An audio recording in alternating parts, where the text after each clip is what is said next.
이제 바울의 고별 선일교 마지막 시간입니다.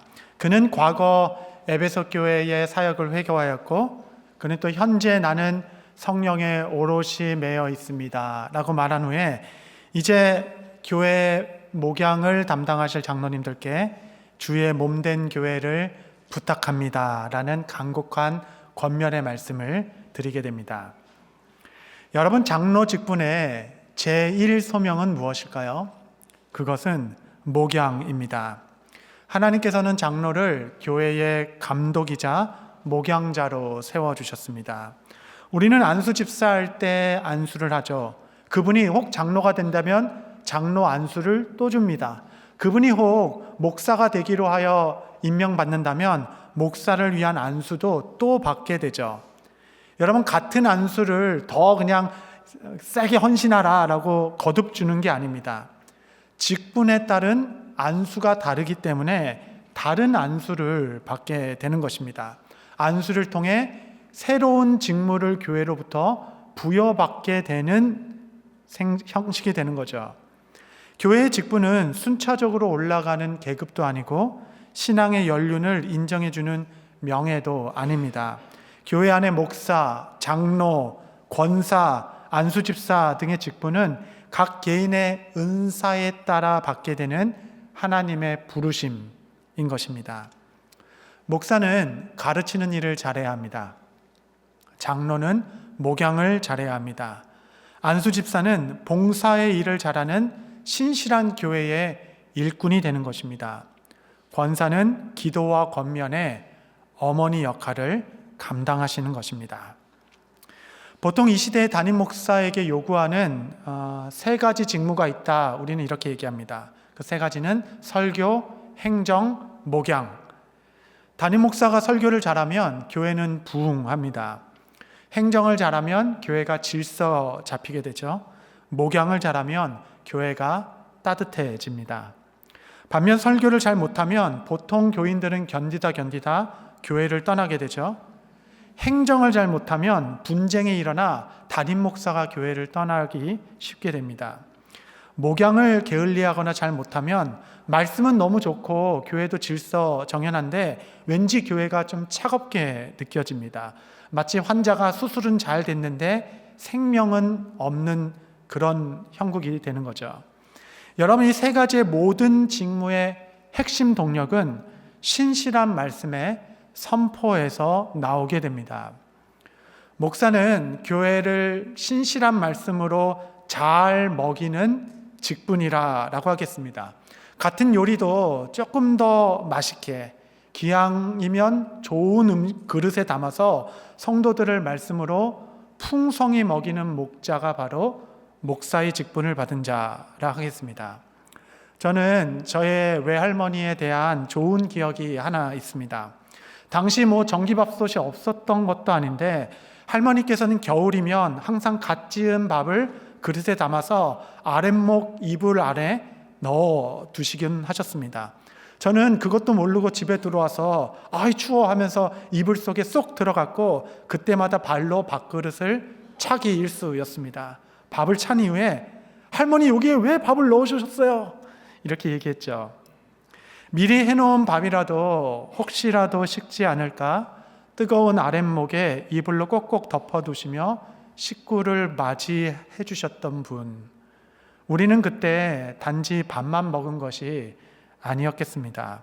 그 밥에 담긴 어머니의 사랑과 정성을 우리는 함께 먹었습니다. 그 밥상 앞에서 그 고단했던 하루도 풀어지고 또 위로를 얻고 새 힘을 얻곤 했습니다. 목사의 직무는 항상 좋은 밥을 지어서 먹이고자 하는 어머니의 심정으로 말씀 사역을 잘 감당하는 것에 있다 하겠습니다. 장로의 제일 소명은 목양입니다. 오늘 말씀 그대로 양떼를 부지런히 돌보고 세우는 일. 장로의 직분은 교회의 중요한 일들을 보고받고 결제하고 승인하는 기업의 이사진 역할이 아닙니다. 영혼을 사랑하고 돌보는 목양자여 교회를 지키는 감독입니다. 목사가 설교를 통해 말씀을 가르친다면 장로는 삶을 통하여 말씀을 보여주는 리빙 이그젬플로 교회의 직분을 감당하는 것. 이 거친 세상에 자기 직장을 가지고 살아가면서도 말씀대로 살아가는 게 가능하다. 이 거친 세상에서도 믿음으로 살아갈 수 있구나라는 보여주는 모본. 여러분, 저는 신학교를 다닐 때 몇 년 주중에 일을 좀 하게 되었습니다. 세탁소에서 배달하는 일을 했는데 약 180개에서 200개 되는 집을 가가호호 방문하면서 빨래를 걷어오고 세탁된 옷을 배달하는 일이었습니다. 이 일을 위해서 새벽 5시 반에 나가서 준비하였고 6시에 떠나면 꼬박 열심히 일하면 오후 2시쯤 일을 마치게 되는 일이었습니다. 일을 마치고 나면 몸이 너무 힘든 겁니다. 정말 온몸이 두드려 맞은 것 같이 고단합니다. 금요일 저녁에 교회를 가야 할 텐데 이 고단한 몸이 도무지 움직여지지를 않습니다. 그래서 오늘 교회 가지 말까? 라는 생각도 잠깐 들죠. 그래도 교회는 가야지. 오늘 내가 설교인데 설교자가 안 갈 수는 없잖아요. 그때는 일하지 않고 신학 공부만 하면 얼마나 좋을까라고 생각을 많이 했지만 돌아보면 여러분, 제가 목회를 도서관에서만 배웠다고 한다면 그 짧은 사회의 경험도 없이 어떻게 이민 목회를 이끌어갈 수 있겠습니까? 지금 돌아보면 그 훈련 시간을 허락해 주신 하늘 아버지께 감사할 따름입니다. 날마다 전쟁과 같은 세상에서 살아가는 성도들에게는 함께 세상에서 나뒹굴며 말씀으로 살아가고자 애쓰시는 장로님들의 격려와 지도가 필요합니다. 특별히 우리 교회는 6년 시무 제도를 갖고 있죠. 시무가 끝나면 장로의 일이 끝나는 것이 아닙니다.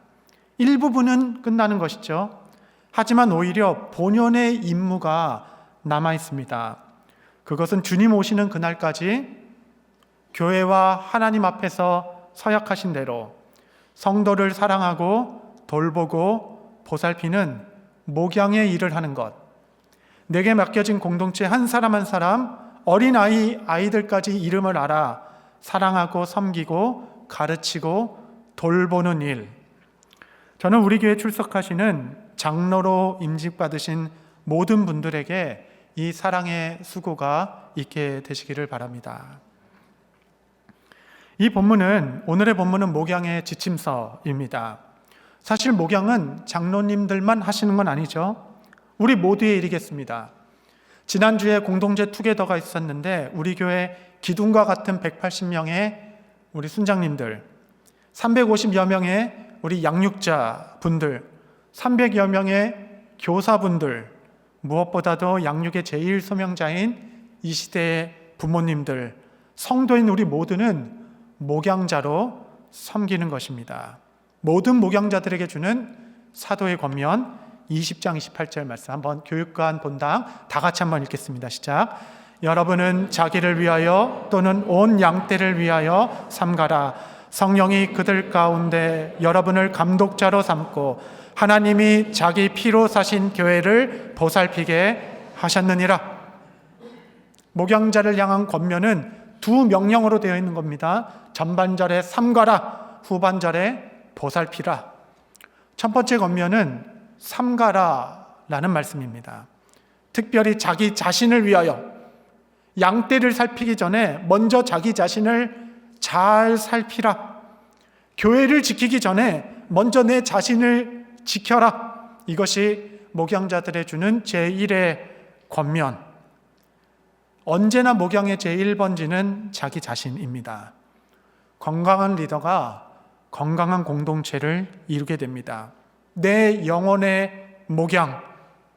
사도 바울은 에베소 장로님께만 부탁드린 것이 아니라 그의 영적 아들 된 디모데에게도 동일하게 권면했습니다. 디모데후서 전서 4장 15, 16절에 보면 이 모든 일에 전심전력하여 너의 성숙함을 모든 사람에게 나타나게 하라. 내가 내 자신과 가르침을 살펴 이 일을 계속하라. 이것은 행함으로 내 자신과 내게 듣는 자를 구원하리라. 너는 전심전력하여 성실함을 교회의 성도들에게 보이도록 너와 너 자신을 계속하여 살피라. 여러분, 언제나 교회의 문제는 성도들의 문제기보다는 지도자들의 문제였습니다. 바울은 지도자의 말 하나하나, 행동 하나하나가 얼마나 성도들에게 큰 상처를 주고 교회를 낭망하게 할 수 있는지를 잘 알고 있었습니다. 그래서 그는 매사에 자기의 삶이 거리낌이 되지 않도록 2배, 3배 더 신중하고 노력하여 살아갔습니다. 바울은 늘 그의 삶이 교회의 모본이 되도록 힘썼습니다. 성도들이 본받고 따라갈 수 있는 자가 되도록 신중하고 또 신중했습니다. 바울은 목양자로서의 그의 삶에 인생 철학이 있었습니다. 그의 삶의 모토, 성도들의 모본이 되기 위하여 나는 이렇게 살겠다 꽉 붙들고 살아갔던 하나님의 말씀, 복음서에서도 기록되지 않는 예수님의 말씀 한 구절을 그는 목양자로서 붙들고 살아갔습니다. 사도행전 20장 33절 35절, 내가 아무의 은이나 금이나 의복을 탐하지 아니하였고 여러분이 아는 바와 같이 이 손으로 나와 내 동행들이 쓰는 것을 충당하여 범사에 여러분에게 모본을 보여준 바와 같이 수고하여 약한 사람들을 돕고 또 주 예수께서 친히 말씀하신 바 주는 것이 받는 것보다 복이 있다 하심을 기억해야 할지니라. 사도 바울이 늘 기억한 예수님의 말씀, 주는 것이 받는 것보다 복되도다. 바울이 열심히 살아갈 수 있었던 그의 목양 철학. 여러분, 이 정신이 없으면 자기 이권으로 가득한 세상에서 어떻게 목양자로 살아갈 수 있겠습니까? 이 세상을 지탱하고 운영하는 철학은 give and take이죠. 준 만큼은 받아내자. 당신이 받은 만큼은 해주어야 한다. 한쪽에서 내가 왜 손해를 봐야 해? 한쪽에서 내가 왜 이 일을 해야 해? 세상의 갈등은 이 2가지의 의견의 충돌로 비롯된 것 아니겠습니까? 이렇게 주고받는 철학으로 철옹성과 같이 가득한 세상에 하나님께서는 한 가지 놀라운 일을 행하신 것입니다. 그분은 이 땅에 그의 독생하시는 영광 예수 그리스도의 생명을 내어주신 분, 아무 조건 없이 아무런 대가 없이 내어주시기만 하신 분, 그분으로 인하여 이 견고한 세상에 균열이 일어나기 시작했습니다. 세상에 주기만 하는 사람들이 일어나기 시작했어요.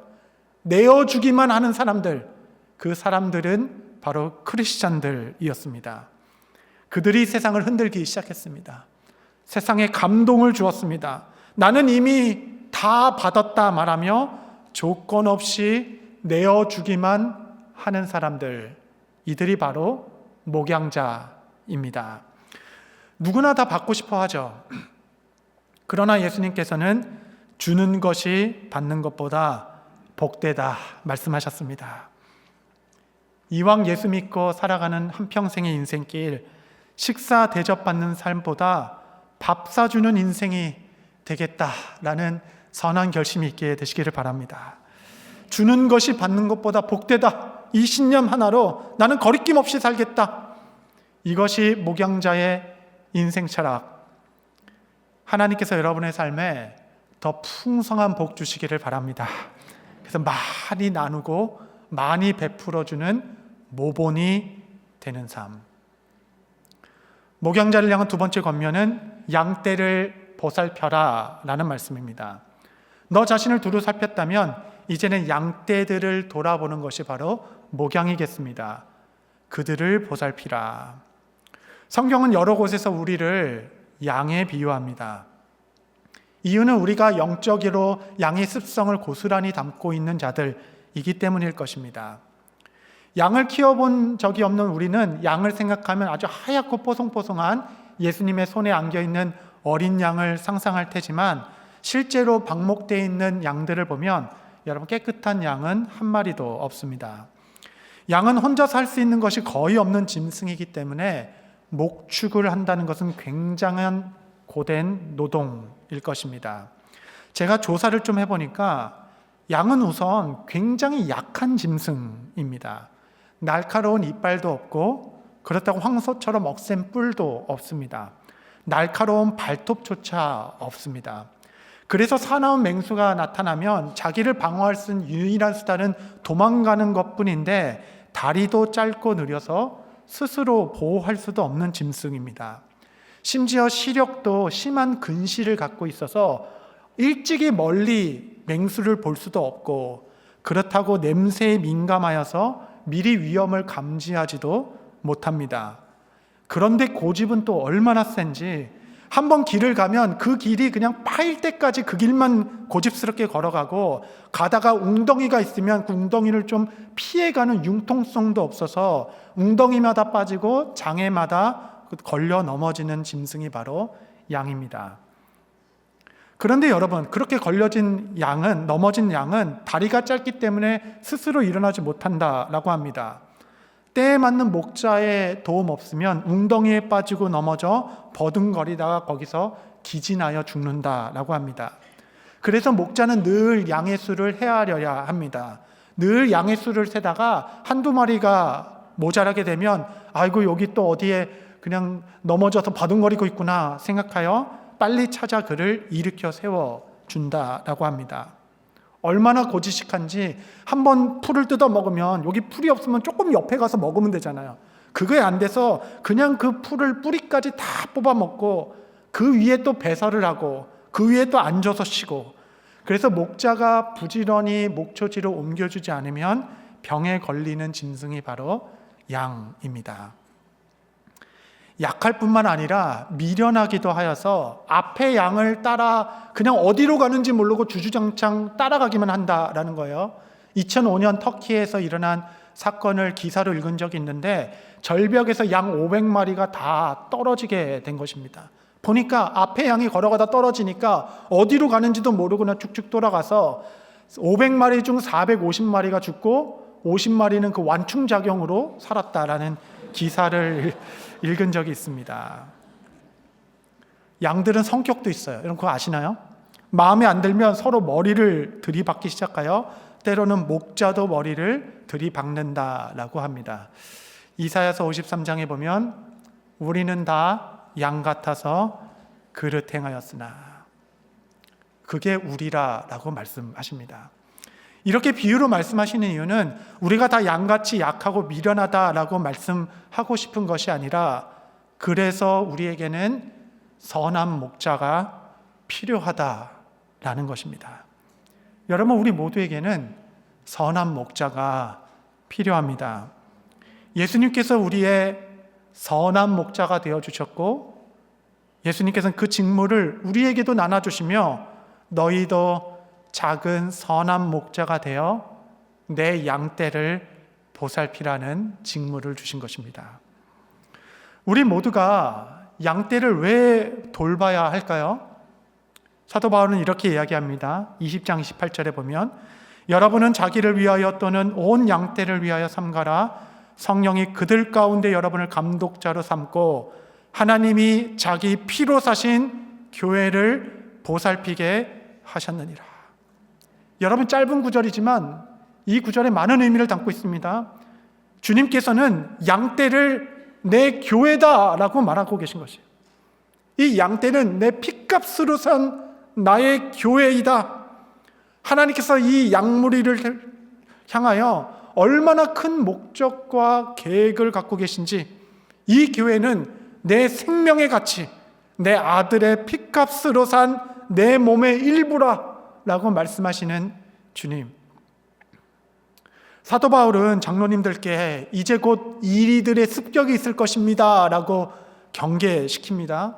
이리들의 특징이 무엇인가? 20장 29절에 보면 내가 떠난 후에 사나운 이리가 여러분에게로 들어와서 그 양떼를 아끼지 아니하며, 이리들의 특징은 한마디로 양떼를 아끼지 아니하는 자들. 여러분, 이것이 목양 정신의 핵심입니다. 양떼를 소중히 여기는 것, 한 마리 한 마리를 아끼는 것. 우리 하나님은 이 땅에 알곡 하나 떨어지지 않게 하기 위하여 세심히 돌보시는 농부가 되시죠.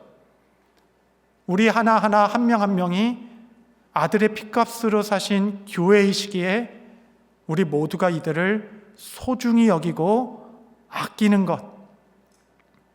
여러분, 여기서 보살피다라는 원어 단어는 포이마이노인데 문자적으로는 잘 먹이다라는 뜻을 갖고 있습니다. 목양한다라는 것은 양떼들을 잘 먹이는 것.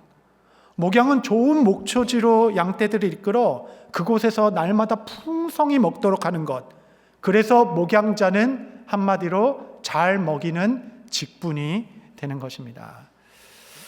제가 어느 날 이제 일정을 마치고 이제 집에 들어가는데 그날따라 이상하게 모든 게 좀 언짢았습니다.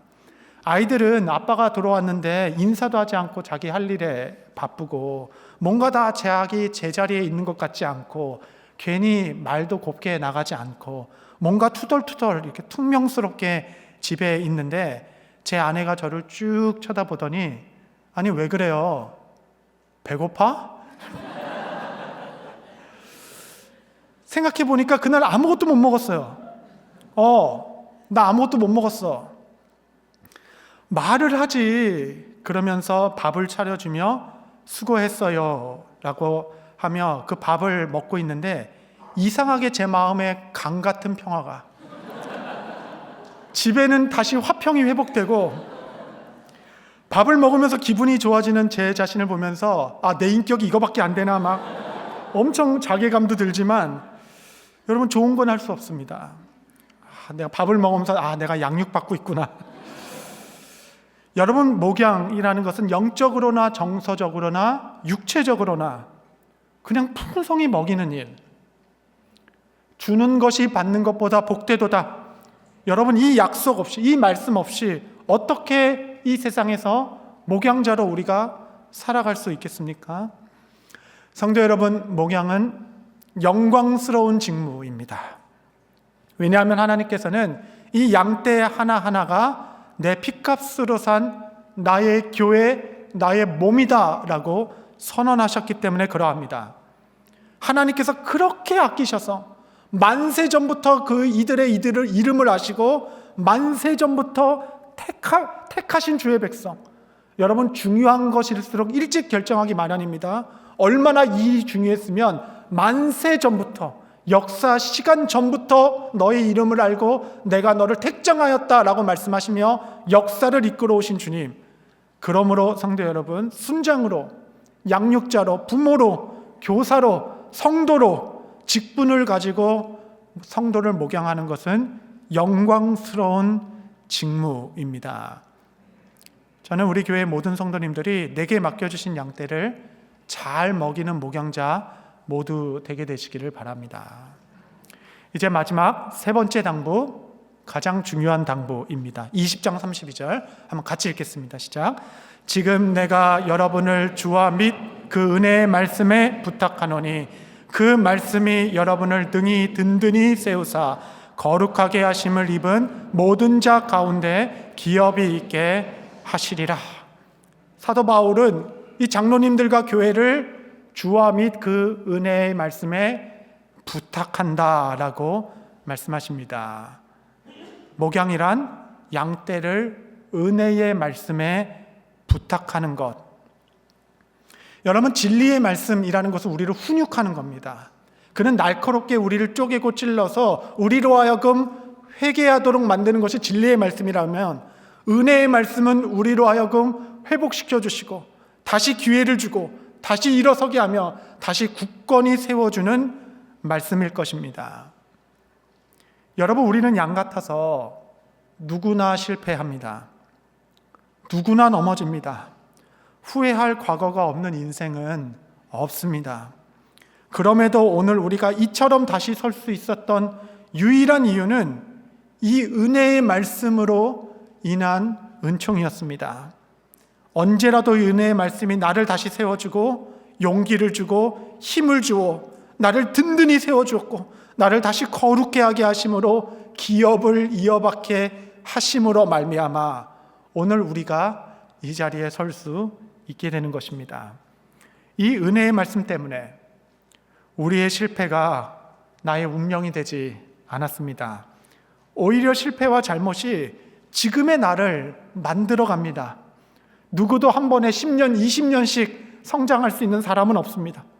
처음부터 겸손한 사람은 아무도 없습니다. 이 나를 소성케 해주시는 은혜의 말씀으로 인하여 어제의 실패와 좌절이 또 다른 나를 만들어 가는 것입니다. 여러분은 이 말씀으로 인하여 더 훌륭해지실 것입니다. 여러분은 더 깊어지실 것입니다. 지금 이 슬픔과 좌절의 시간은 여러분을 더 단단하게 하게 할 것입니다. 여러분, 이것이 목양입니다. 양떼들이 실수하고 넘어져도 끝까지 은혜의 말씀에 의탁하며 기다려주는 것, 탕자가 돌아오기만을 간절히 바라는 아버지의 마음과 같이 오래 참고 기도하며 기다리며 두 손 벌려 그를 맞이하여 다시 세워주는 일, 은혜에 의탁하여 품고 기다리는 직분. 기독교 역사상 끊임없이 성도를 괴롭히는 웅덩이, 성도들이 많이 빠져있는 영혼의 덫은 체념이라는 웅덩이입니다. 체념 가운데 빠진 성도들이 얼마나 많은지 모릅니다. 체념이란 더 이상 아무것도 바라지 않는 상태, 그냥 새끼 밥 먹고 내 자리 지키며 도망갈 수 없어서 그냥 하루를 살아가는 것이고, 어떠한 기대도 없이 과거의 실패와 실수가 내 운명이 되어서 더 이상 내 실력으로는 벗어날 수도 없고 거부할 수 없는 삶에 머물러 있는 상태, 그냥 이렇게 살다가 죽은 후 천국이나 가야지 하며 인생을 그 웅덩이 안에 방치하고 있는 양떼들, 주여 그 은혜의 말씀에 이들을 부탁하노니 그 말씀이 여러분을 든든히 세우사 마침내 기업을 얻게 하실 것이라. 이렇게 기도하며 그 영혼을 위하여 목양하는 사랑의 손길들. 성도 여러분, 다시 한번 기억하시기 바랍니다. 여러분의 인생은 실력이 아니라 은혜의 말씀에 의탁된 인생들입니다. 그 말씀은 힘이 있어 여러분을 다시 굳건하게 세워 거룩하게 하고 약속하신 기업을 얻을 때까지 그 은혜가 여러분의 삶을 이끌어 가실 것입니다. 성도 여러분, 낭만과 슬픔의 자리는 여러분이 오래 머물 자리가 아닙니다. 예수님께서 십자가에서 여러분의 이름을 외치시며 여러분의 영혼을 그 은혜의 말씀에 부탁하셨습니다. 이제는 주님께서 여러분 삶 가운데 일하실 것입니다. 사도 바울은 이 권면을 마친 후 에베소 장로님들과 함께 기도하기 시작합니다. 20장 36절, 이 말을 한 후 무릎을 꿇고 그 모든 사람들과 함께 기도하니. 여러분의 기도는 교회와 및 모든 목양자들을 은혜의 말씀에 부탁하는 기도였을 것입니다. 선한 목자 되신 주님, 이 교회를 주와 및 은혜의 말씀에 부탁하오니 이 모든 양떼들을 은혜로 붙들어 주셔서 이 험한 세상 교회로 살아가는 동안 힘이 있게 하옵소서, 다시 일어서게 하옵소서, 소성케 하시어 주님의 선함을 땅 가운데 전하는 목양자 우리 모두 되게 하옵소서. 기도로 축복하고 가진 것으로 나누며 성도들을 두루 살펴 목양하시는 우리 뉴저지 초대교회 모든 성도 되시기를 축복합니다. 기도하시겠습니다. 거룩하신 주님, 우리 모든 양떼를 주의 은혜의 말씀에 의탁하오니 주여 영혼의 힘을 주시고 길을 내시며 이들의 걸음걸음을 통하여 하나님께서 받으실 영광이 풍성하게 하옵소서. 우리 교회 모든 목양자들에게 복의 복을 더하여 나누어 줄 것이 훨씬 많은 복된 인생 모두 되게 하옵소서. 예수님의 이름으로 기도합니다. 아멘.